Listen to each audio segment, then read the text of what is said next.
Las recientes elecciones en Honduras han desatado un verdadero torbellino político.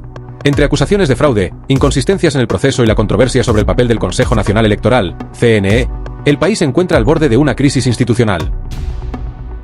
Salvador Nasrallah, uno de los protagonistas de esta batalla electoral, ha denunciado públicamente que el Partido Libre infló descaradamente sus cifras y que los datos oficiales no reflejan la verdadera voluntad del pueblo.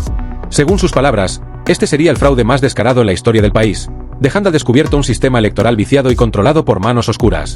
El CNE, lejos de calmar las aguas, ha generado aún más incertidumbre al anunciar que trasladará urnas a 3 centros educativos en el Distrito Central, argumentando que algunos ciudadanos no pudieron ejercer su derecho al voto. ¿Un intento de corregir errores o una estrategia para inclinar la balanza? Mientras tanto, el país espera ansioso el pronunciamiento oficial, pero los números preliminares ya indican una reconfiguración del poder. Nasrallah insiste en que el Partido Liberal es la primera fuerza política, seguido por el Partido Nacional, relegando a Libre a un simple partido de maletín sin verdadera competencia interna. El problema es que vos solo saliste de bachiller, papá, no tenés el conocimiento, sos picarillo, haces la firma y no cumplís, pero de entendimiento cero. Él es el que no está preparado. Él no está preparado para las elecciones generales. Yo le pongo el personal capaz para que dirija la operación. Es más, podemos poner un militar que dirija también a las Fuerzas Armadas para que dirija la operación como se dirigió en 2021 cuando ganamos. Es la orden que recibe Amel de Venezuela, que no haya elecciones en Honduras. Y por eso me fueron a hacer un requerimiento, no sé qué cosa. Él es el plan que tiene. Pero el caos no termina ahí. Denuncias de boicots, manipulación de resultados y fallas en la impresión del material electoral han encendido aún más la indignación popular. Rixi Moncada, señalada como la principal responsable de los retrasos, habría manipulado a las Fuerzas Armadas para retrasar la entrega de insumos clave, generando el colapso en varios centros de votación.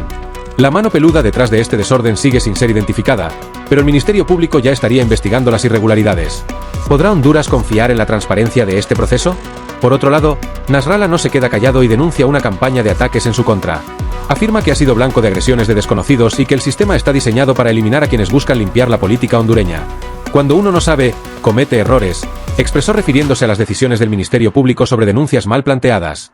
Según él, la estructura corrupta del país está protegiendo a los mismos de siempre, mientras bloquean cualquier intento de transformación.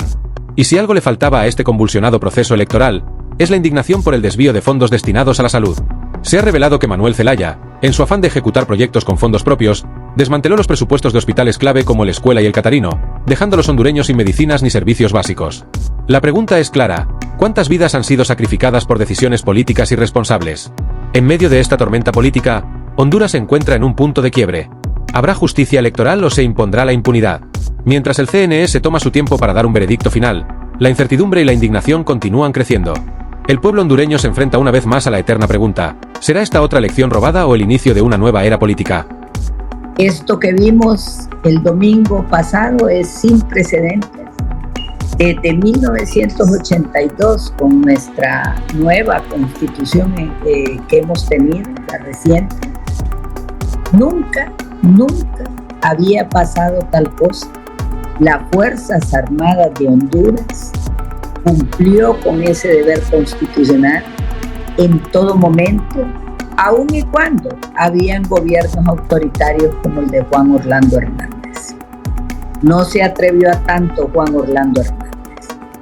Y hoy tenemos algo realmente lamentable.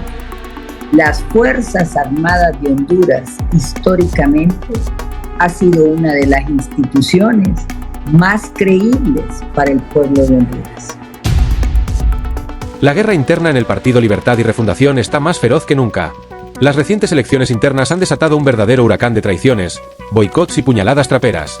Rafael Sarmiento, jefe de la bancada de Libre, ha salido a denunciar lo que él llama una conspiración en su contra, orquestada nada más y nada menos que por su propio clan familiar. Sí, sus primos, los poderosos Zelaya Rosales, habrían movido los hilos en la sombra para bloquear su candidatura y la de su movimiento FRP. Un verdadero festín de canibalismo político. Sarmiento, quien alguna vez fue una pieza clave dentro de Libre, ahora se encuentra en la mira de los titiriteros que controlan el partido, condenándolo prácticamente al destierro político. Y mientras Libre se desgarra internamente, en el Partido Liberal tampoco hay tregua. Carla Dipp, la hermana del alcalde de La Ceiba, ha sido expulsada del juego político tras fracasar en las internas. Se acabó la fiesta de corrupción para ella. Katia Crivelli, hija del exalcalde corrupto Leopoldo Crivelli y socia del capo Giovanni Fuentes Ramírez, también ha quedado fuera del Congreso. Se les acabó el chorro de dinero público.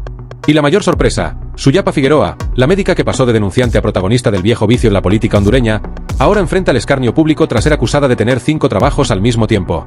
¿Será que la purga política de las internas está limpiando la casa o simplemente se trata de una reestructuración para asegurar que el poder siga en manos de los mismos de siempre? La telenovela política en Honduras no ha terminado. Apenas comienza. Pero, ¿por qué esta despiadada traición? La respuesta está en la lucha de poder sin piedad que se libra dentro de Libre. Sarmiento y su FRP representan una amenaza directa para el movimiento M28, liderado por Carlos Zelaya, quien junto a Manuel Zelaya Rosales, maneja el partido como un feudo personal. Nada se mueve sin su bendición. Y cuando Rafael Sarmiento intentó marcar distancia y negar cualquier vínculo con el narcotráfico, desmintiendo a su primo Carlos Zelaya sobre una supuesta reunión con narcos para recaudar fondos en 2013, selló su sentencia de muerte política. El poder en Libre no perdona ni olvida, y Sarmiento ha aprendido esa lección de la peor manera posible. Pero el ajuste de cuentas no se detiene ahí. La purga dentro del partido ha alcanzado a otras figuras incómodas para el régimen de los Zelaya. Margarita Margidep Sicafi, quien alguna vez desafió la autoridad de la familia Zelaya Castro al apoyar a Jorge Cálix en su intento de tomar la presidencia del Congreso Nacional, ha sido eliminada de la contienda electoral. Lo mismo ha ocurrido con el exdiputado Ernesto de Ama, otro de los padres de la patria que solo calentaba sillas en el Congreso, pero que se mantenía firmemente en la nómina estatal. La cúpula del partido no está dispuesta a tolerar la más mínima insubordinación. Escándalo y silencio cómplice. Mientras en las redes sociales el audio explosivo de Tomito revienta como una bomba de tiempo, en los grandes medios de comunicación de Honduras reina el mutismo absoluto, mientras el resto de la prensa tradicional parece estar bajo un manto de autocensura, miedo o conveniencia. ¿Por qué este silencio sepulcral cuando se trata del hijo de un poderoso del Partido Nacional? ¿Por qué cuando se trata de otros casos la cobertura es implacable y aquí apenas un murmullo? Las preguntas quedan en el aire, pero la realidad es que el periodismo hondureño está atrapado en una telaraña de intereses que lo aleja de su deber con la verdad. Las palabras de Tomito retumban como un eco de impunidad. Perro, le tengo 10.000 varas al día para que no nos estén parando, dice con descaro en el audio, dejando en evidencia una red de corrupción que parece operar con total desparpajo. ¿Qué transportaba con tanto temor a los retenes? ¿Armas, droga, dinero sucio? Las piezas del rompecabezas encajan en un escenario inquietante. Nacaome, cuna del diputado Zambrano, una zona estratégica para movimientos oscuros, cercana a la frontera con El Salvador. La impunidad en su máxima expresión, la corrupción hablando en clave de barrio, como si se tratara de un negocio cualquiera. El escándalo y el encubrimiento descarado. La maquinaria de poder busca sepultar el caso en el olvido, esperando que la indignación se diluya en el ruido de las redes. Pero el pueblo hondureño no es tonto. Sabe que si el protagonista fuera Melito en lugar de Tomito, la noticia ocuparía titulares en cadena nacional. ¿O acaso no fue así en otros casos donde la doble moral mediática dictó las reglas del juego? El tiempo dirá si este escándalo se convierte en otro caso más de impunidad o si la presión social obligará a que la justicia actúe. Pero una cosa es clara, Honduras sigue atrapada en el círculo vicioso de la corrupción, donde los hijos del poder juegan con las reglas del crimen mientras el pueblo sufre las consecuencias. ¿Dónde está la respuesta del Ministerio Público? ¿Se atreverá Tomás Zambrano a dar la cara o aplicará la vieja estrategia de negar hasta lo evidente? El silencio es atronador, y la verdad, imposible de ocultar.